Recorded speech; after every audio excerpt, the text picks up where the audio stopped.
Welcome to The Explainer. Today we are cracking the code on the Cambridge Computer Science Syllabus 9618. Look, whether you've been building up your foundational knowledge through syllabuses 0417, 0478, 0983, 0984, or 2210, you know that the leap to A-level is massive.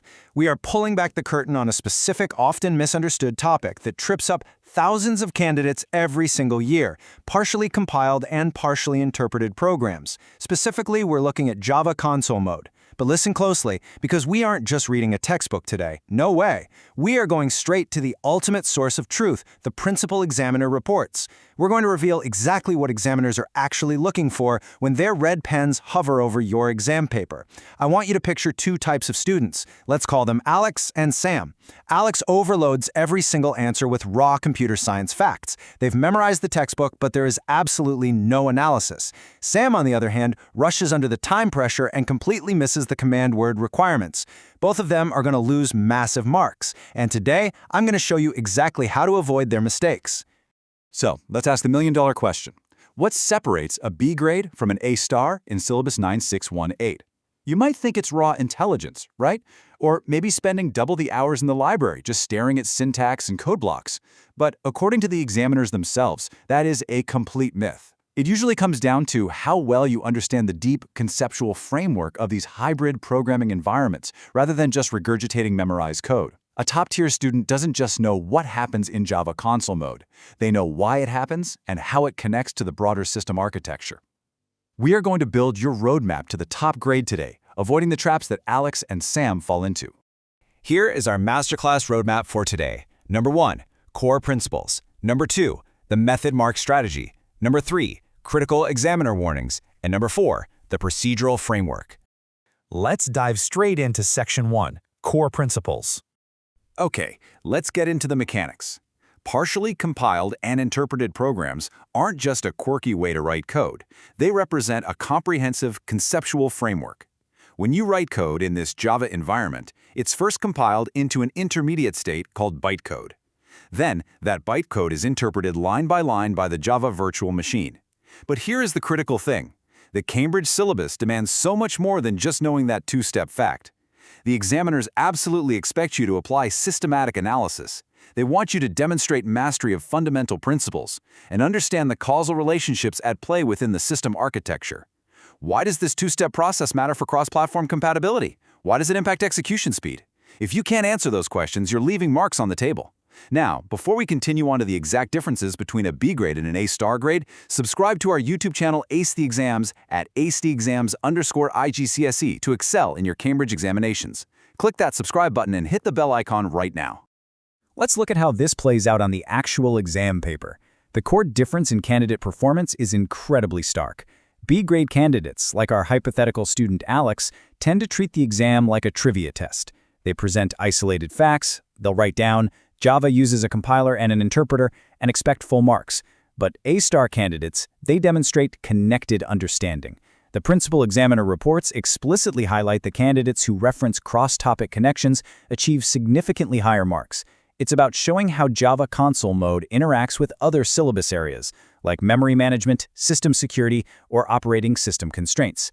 A top student easily transfers their knowledge to entirely unfamiliar contexts. They don't just state a fact, they explain the ripple effect of that fact across the entire computer system. Moving on to Section 2, the method mark strategy. This is a massive secret weapon. The method mark strategy dictates that marks are rewarded for the process. This requires a monumental shift in how you view the exam. You are not just a code-generating machine. In complex tasks, like evaluating algorithm efficiency, which examiners specifically note that students find incredibly difficult, you must show your systematic processing. Let's say you're writing code in Java console mode and you make a minor syntax error, maybe you miss a semicolon or misname a variable. If your underlying logic and method are clear, examiners reward your process as much as, and sometimes more than, the final executed output. If you just dump a final answer without showing the logical steps you took to get there, you are literally throwing away free marks. Let's break down exactly how examiners allocate these marks across different cognitive domains. For basic knowledge and understanding, your target is simply defining concepts clearly. For application, it's about showing that systematic process we just talked about. This is where you want to use the PEEL framework: point, evidence, explanation, link.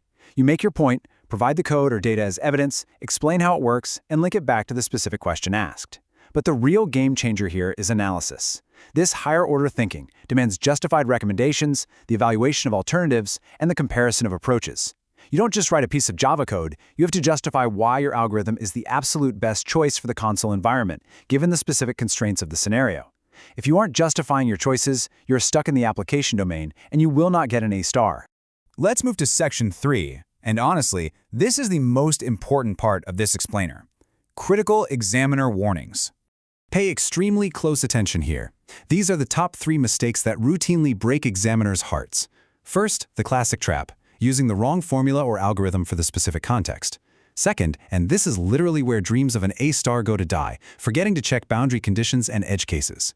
You might write a Java loop that works perfectly for 90% of normal inputs, but if you don't test what happens on the absolute maximum value, or if the user inputs a 0, your program crashes and you lose major method marks. Third, providing generic answers. Like our student Alex, if a question asks about a specific Java application tracking inventory in a warehouse, do not give a generic textbook definition of an array that ignores the warehouse scenario. Context is absolute king. Now, before we look at the biggest terminology trap, stop scrolling.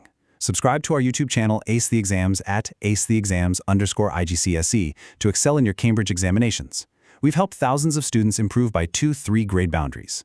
Join them right now by subscribing to at acetheexams_IGCSE and turn on all notifications so you never miss our weekly exam strategy sessions. All right, let's do a quick mental workshop.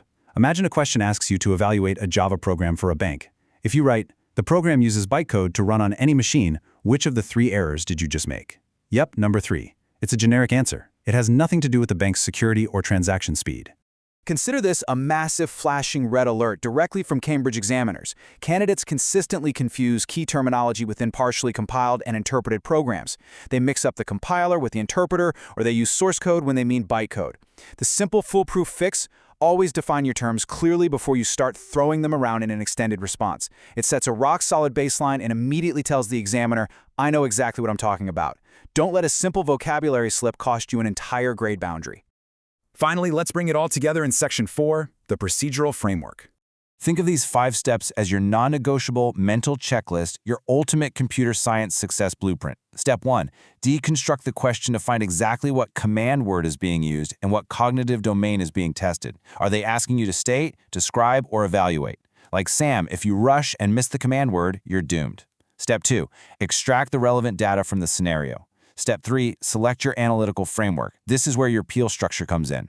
Step 4, execute your analysis or write your code with crystal clear notation and comments to secure every single one of those method marks. And Step 5, present your final result using precise, correct terminology. If you follow this exact sequence, you are practically forcing the examiner to give you top marks.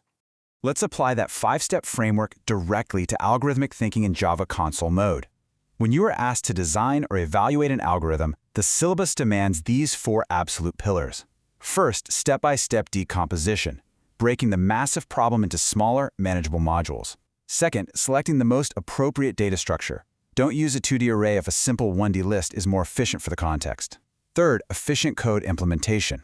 And fourth, rigorous testing. I cannot stress this enough. If you skipped a testing phase in your written answer, especially evaluating performance at those tricky boundary conditions we talked about earlier, your algorithmic thinking is considered completely invalid by the examiners. You have to prove that your code won't break when pushed to its absolute limits.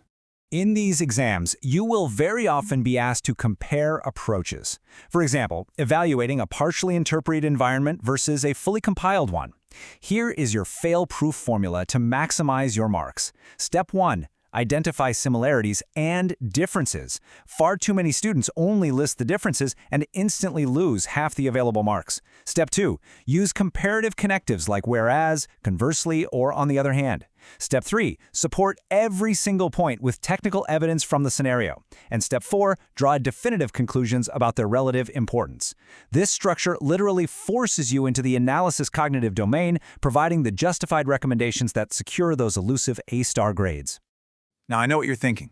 Keeping all these frameworks, command words, and Java architectures in your head at once can feel incredibly overwhelming.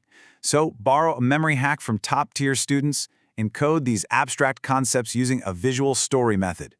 Create a vivid mental flowchart connecting the Java compiler, the bytecode, the virtual machine, and the final console output. Make it a story in your head. When you visualize these causal relationships, rather than just staring at bullet points, recalling them under intense exam pressure becomes second nature. It's like a giant puzzle, and you suddenly know exactly where every piece goes. We've officially cracked the examiner's playbook. You now know that unlocking method marks, obsessively checking boundary conditions, and proving cross-topic connections are your actual keys to success. So here is my challenge to you.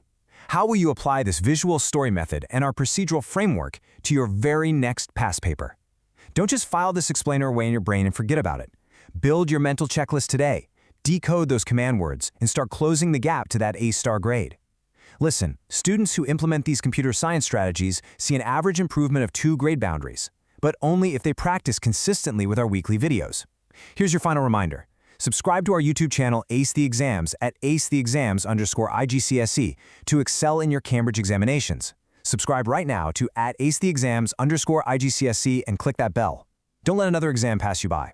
Drop a comment below with your target grade for computer science and the biggest challenge you're facing. Our team responds to every comment. Like and share this video with a study partner. Ace the Exams. Your Cambridge success starts here.